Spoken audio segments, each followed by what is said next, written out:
राधे राधे दोस्तों, जय श्री कृष्णा। कान्हा जी की कृपा हम सब पर बनी रहे, इन्हीं शुभकामनाओं के साथ आज की वीडियो को शुरू करते हैं। दोस्तों, आप सबका हमारे YouTube चैनल भक्ति में आस्था पर हार्दिक स्वागत है।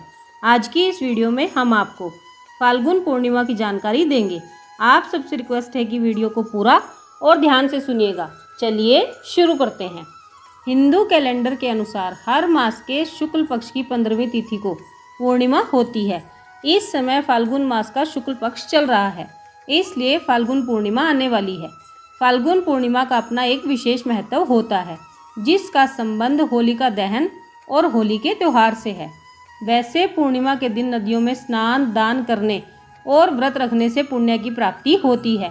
पूर्णिमा की रात्रि को चंद्रमा और धन वैभव की देवी माता लक्ष्मी की पूजा करने का भी विधि विधान है।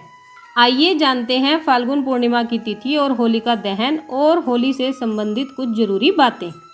फाल्गुन पूर्णिमा 2022 की व्रत की तिथि और मुहूर्त।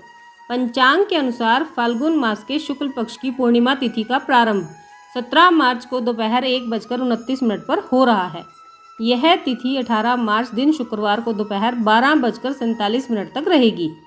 ऐसे में उदया तिथि के आधार पर स्नान और दान के लिए फाल्गुन पूर्णिमा 18 मार्च को है, परंतु पूर्णिमा के व्रत में चंद्रमा का दर्शन किया जाता है, चंद्रमा को अर्घ्य दिया जाता है, तभी पूर्णिमा का व्रत संपूर्ण माना जाता है। और पूर्णिमा तिथि में चंद्रमा 17 मार्च को दिखाई देंगे, इसलिए पूर्णिमा का व्रत भी 17 मार्च को ही रखा जाएगा। जिन लोगों को फाल्गुन पूर्णिमा का व्रत रखना है, वे लोग 17 मार्च को ही व्रत रखेंगे।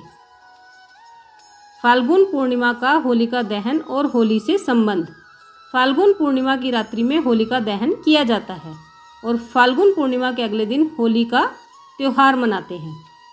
पौराणिक कथाओं के अनुसार हिरण्यकश्यप की बहन होलिका फाल्गुन पूर्णिमा की रात भक्त प्रहलाद को अपने साथ लेकर अग्नि में प्रवेश की थी, लेकिन भगवान विष्णु की कृपा से भक्त प्रहलाद बच गए और होलिका वरदान के बावजूद भी जलकर भस्म हो गई।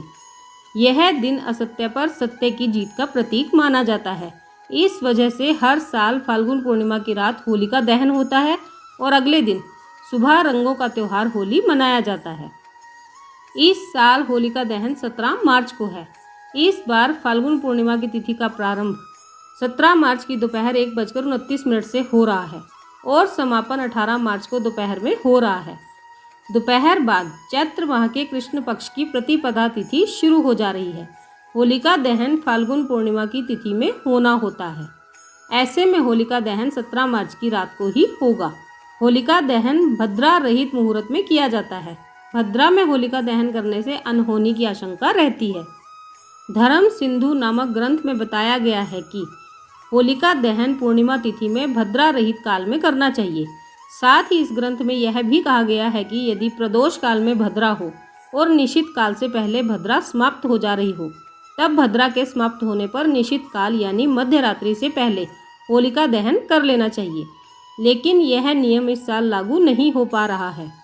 इस साल 17 तारीख को प्रदोष काल में भी भद्रा है और मध्य रात्रि में भी भद्रा का साया बना हुआ है। इसके साथ ही अगले दिन प्रदोष काल से पहले ही पूर्णिमा तिथि समाप्त हो जा रही है। ऐसे में धर्म सिंधु के एक अन्य नियम के अनुसार जिस दिन प्रदोष काल में पूर्णिमा हो, उस दिन भद्रा मुख काल को छोड़कर होलिका दहन कर लेना चाहिए। इसी नियम के अनुसार साल 2022 में होलिका दहन किया जाएगा और 17 मार्च की शाम 6:33 से रात के 8:58 के दौरान प्रदोष काल में होलिका दहन किया जाना शास्त्र सम्मत रूप से उत्तम होगा, क्योंकि इस समय में भद्रा का साया नहीं रहेगा। इस नियम के अनुसार होलिका दहन 17 मार्च को ही किया जाएगा और रंगों का त्यौहार धुलंडी 18 मार्च को मनाया जाएगा।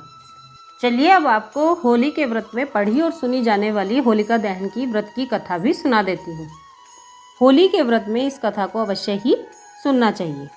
होलिका दहन की कथा। पौराणिक कथा के अनुसार राक्षस राज हिरण्यकश्यप ने अपने कठोर तप से ब्रह्मा जी को प्रसन्न कर वरदान मांगा। उसने कहा कि उसे कोई भी मनुष्य, पुरुष या महिला, पशु या पक्षी, दिन या रात, घर या बाहर कहीं भी अस्त्र शस्त्र से नहीं मार सकता है। ब्रह्मा जी से वरदान पाकर वह स्वयं को भगवान समझने लगा। अपने राज्य में उसने सभी प्रजा से स्वयं की पूजा करने का आदेश दे दिया। राक्षस राज हिरण्यकश्यप का पुत्र प्रहलाद श्री हरि विष्णु का भक्त था। वह भगवान विष्णु की भक्ति में डूबा रहता था। हिरण्यकश्यप ने उसे बार बार विष्णु भक्ति छोड़ने को कहा, लेकिन भक्त प्रहलाद कहाँ मानने वाले थे। हिरण्यकश्यप भगवान विष्णु को अपना शत्रु समझता था।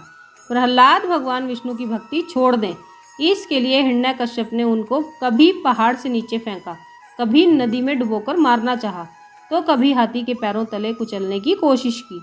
श्रीहरि की कृपा से भक्त प्रहलाद बार बार बच जाते। इसके बाद हिरण्यकश्यप ने अपनी बहन होलिका को प्रहलाद को जल्दी आग में लेकर बैठने के लिए मनाया। होलिका को ब्रह्मा जी से वरदान प्राप्त था कि आग से वह सुरक्षित रहेगी। आग उसका बाल भी बांका नहीं कर सकती है। कहा जाता है कि उसके पास एक चादर थी जिसे ओढ़ लेने से वह जलती नहीं थी। फाल्गुन पूर्णिमा की रात होलिका भक्त प्रहलाद को अपनी गोद में लेकर चिता पर बैठ गई। होलिका ने वह चादर ओढ़ ली ताकि आग लगाई जाए तो वह बच जाए और प्रहलाद जलकर मर जाए। चिता में आग लगाई गई। तब भगवान विष्णु की कृपा से उस चादर से प्रहलाद सुरक्षित हो गए और होलिका जलकर मर गई। इस घटना के बाद भगवान विष्णु ने नरसिंह अवतार लेकर हिरण्यकश्यप को घर की चौखट के बीचों बीच अपने तेज नाखूनों से मार डाला। होलिका दहन की घटना को असत्य पर सत्य की जीत के रूप में मनाते हैं।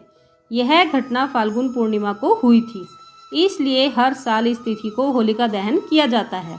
उसके अगले दिन होली खेली जाती है। ये थी होलिका दहन की कथा। होलिका दहन से जुड़ी यह एक पौराणिक कथा है जिसका पाठ पूजा के समय किया जाता है। मान्यता है कि इस कथा का पाठ करने से घर में सुख समृद्धि में वृद्धि होती है और व्यक्ति की सभी इच्छाएं पूरी होती हैं।